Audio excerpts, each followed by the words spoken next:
Assalamualaikum warahmatullahi wabarakatuh.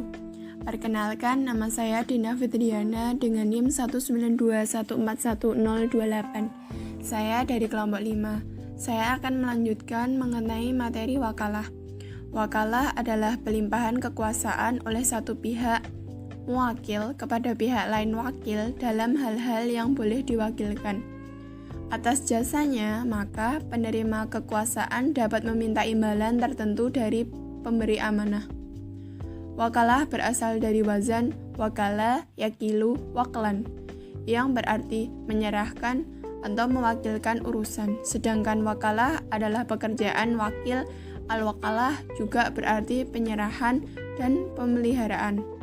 Menurut kalangan Syafi'iyah, arti wakalah adalah ungkapan atau penyerahan kekuasaan kepada orang lain supaya melaksanakan sesuatu dari jenis pekerjaan yang bisa digantikan dan dapat dilakukan oleh pemberi kuasa.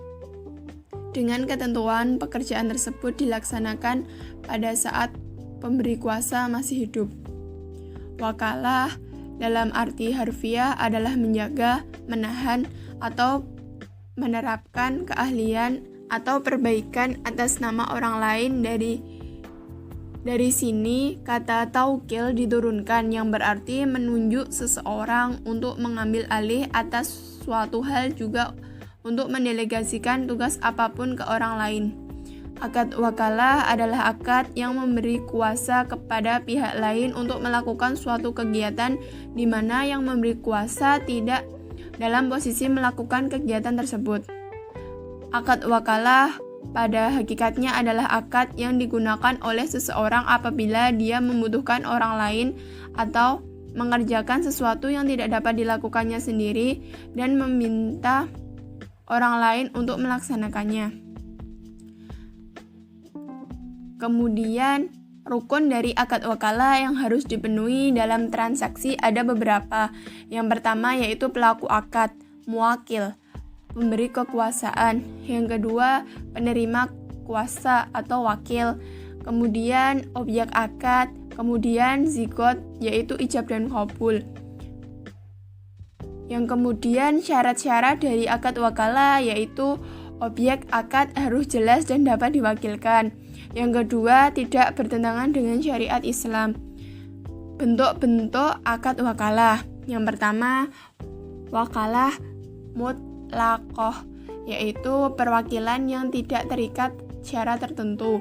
Yang kedua, yaitu wakalah muqayyadah, yaitu perwakilan yang terikat oleh syarat-syarat yang telah ditentukan dan disepakati bersama. Sedangkan menurut Muhammad Ayyub, jenis wakalah ada 5. Yang pertama yaitu wakil bil khusomah, mengambil alih beragam perselisihan atau kasus atas nama prinsipal. Yang kedua yaitu wakil bil takhazi aldian, penerimaan hutang. Yang ketiga yaitu wakil bil khobaza aldian, kepemilikan hutang. Yang keempat yaitu wakil bil ba'i, keagenan perdagangan. Yang kelima, wakil bil syirah, keagenan untuk pembelian. Contoh penggunaan wakalah dalam jasa perbankan antara lain letter of credit, transfer, clearing, RTGS, inkaso, dan pembayaran gaji. Landasan hukum wakalah. Yang pertama yaitu di dalam Al-Quran. Salah satu dasar diperbolehkannya wakalah adalah firman Allah Subhanahu wa Ta'ala yang berkenaan dengan kisah Asbabul Kahfi. Dan demikianlah kami bangunkan mereka agar mereka saling bertanya di antara mereka sendiri. Berkatalah salah seorang di antara mereka, Sudah berapa lamakah kamu berada di sini? Mereka menjawab, kita berada di sini sehari atau setengah hari. Berkata yang lain lagi, Tuhan, kamu lebih mengetahui berapa lamanya kamu berada di sini. Maka suruhlah salah seorang di antara kamu untuk pergi ke kota dengan membawa uang perakmu ini, dan hendaklah dia lihat manakah makanan yang lebih baik. maka hendaklah ia membawa makanan itu untukmu. Dan hendaklah ia berlaku lemah lembut, dan janganlah sekali-kali menceritakan halmu kepada seorang pun. Dalam Quran Surat Al-Kahfi ayat 19. Di dalam surat ini sudah terdapat pendelegasian wewenang dalam kata, maka suruhlah salah seorang di antara kamu untuk pergi ke kota dengan membawa uang perakmu itu. Kemudian dalam surat An-Nisa ayat 32 yang artinya, maka kirimlah seorang utusan dari keluarga laki-laki dan bahkan keluarga wanita. Kemudian juga dalam Quran Surat Yusuf ayat 55. Artinya, berkatalah Yusuf, jadikanlah aku bendaharawan negara Mesir. Sesungguhnya aku adalah orang yang pandai menjaga lagi berpengetahuan. Ayat-ayat tersebut menyimpulkan bahwa dalam hal-hal muamalah dapat dilakukan kalau dalam bertransaksi ada solusi yang bisa diambil manakala manusia mengalami kondisi tertentu yang mengakibatkan ketidaksanggupan melakukan segala sesuatu secara mandiri, baik melalui perintah maupun kesadaran pribadi dalam rangka tolong-menolong. Dan demikianlah seorang dapat mengakses atau melakukan transaksi melalui jalan wakalah. Yang kemudian yaitu di dalam hadis, terdapat beberapa hadis yang dianggap relevan dengan hukum wakalah. Yang pertama yaitu hadis riwayat Malik dalam Al-Muwattah bahwasanya Rasulullah Shallallahu Alaihi Wasallam mewakilkan kepada Abu Rafi' dan seorang Ansor untuk mewakilinya untuk mengawinkan hobul perkawinan Nabi dengan Maimunah binti Al-Harith. Kemudian hadis selanjutnya yaitu hadis riwayat Bukhari dari Abu Hurairah. Seorang laki-laki datang kepada Nabi Shallallahu Alaihi Wasallam untuk menagih hutang kepada beliau dengan cara kasar, sehingga para sahabat berniat untuk menanganinya. Beliau bersabda, biarkan ia sebab pemilik hak berhak untuk bicara. Namun sabdanya, bayarkanlah kepada orang itu unta umur setahun seperti unta yang dihutangnya itu. Mereka menjawab, kami tidak mendapatkannya kecuali yang lebih tua. Rasulullah kemudian bersabda, berikanlah kepadanya, sesungguhnya orang yang paling baik di antara kalian adalah orang yang paling baik di dalam membayar. Kemudian dalam ijma', para ulama sepakat wakalah diperbolehkan, bahkan mereka cenderung menyunahkannya dengan alasan bahwa hal tersebut termasuk jenis ta'awun atau tolong-menolong atas dasar kebaikan dan takwa. Dan tolong-menolonglah kamu dalam mengerjakan kebajikan dan takwa, dan janganlah tolong-menolong dalam berbuat dosa dan pelanggaran. Dan bertakwalah kamu kepada Allah, sesungguhnya Allah amat berat siksaannya. Dalam Quran Surat Al-Maidah ayat 2. Kemudian fatwa DSN MUI. Yang pertama yaitu nomor 10 tahun 2000 tanggal 12 April 2000 tentang wakalah. Kemudian fatwa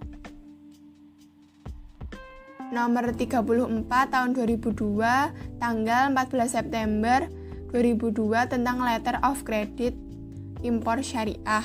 Yang ketiga yaitu fatwa MUI nomor 35 tanggal 14 September 2002 tentang letter of credit ekspor syariah.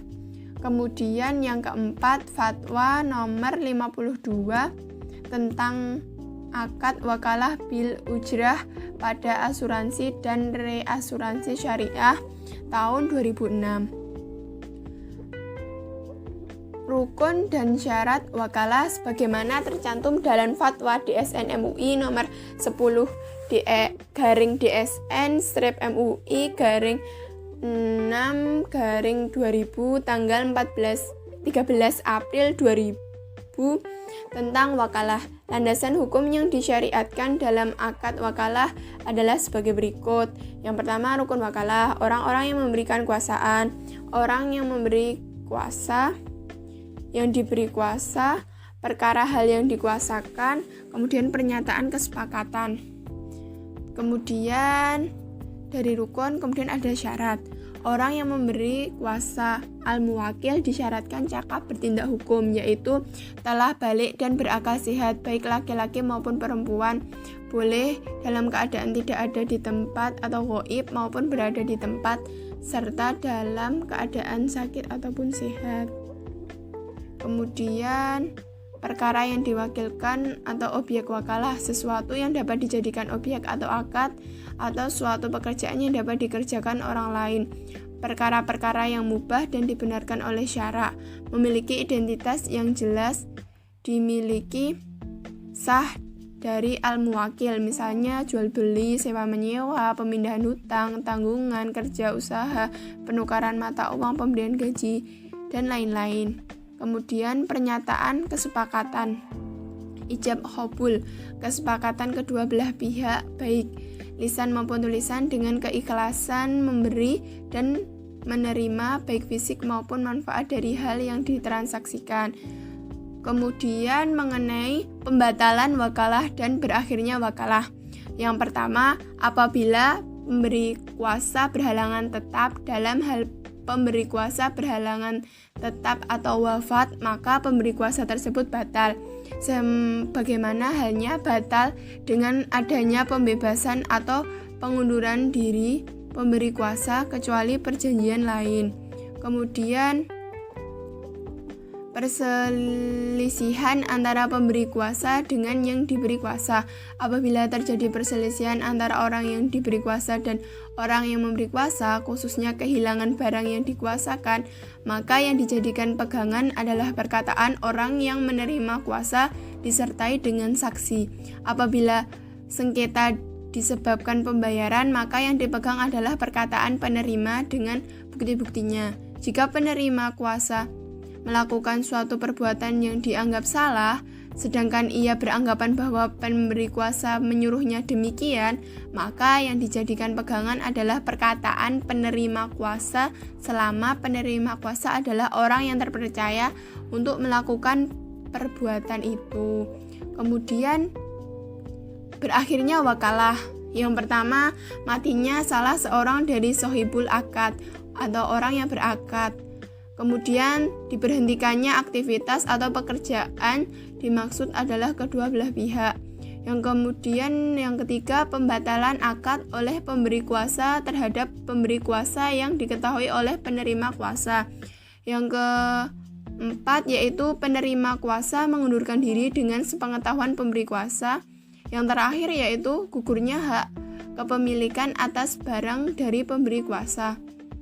Mungkin sedikit mengenai materi wakalah yang dapat saya sampaikan. Apabila ada salahnya, saya mohon maaf. Wassalamualaikum warahmatullahi wabarakatuh.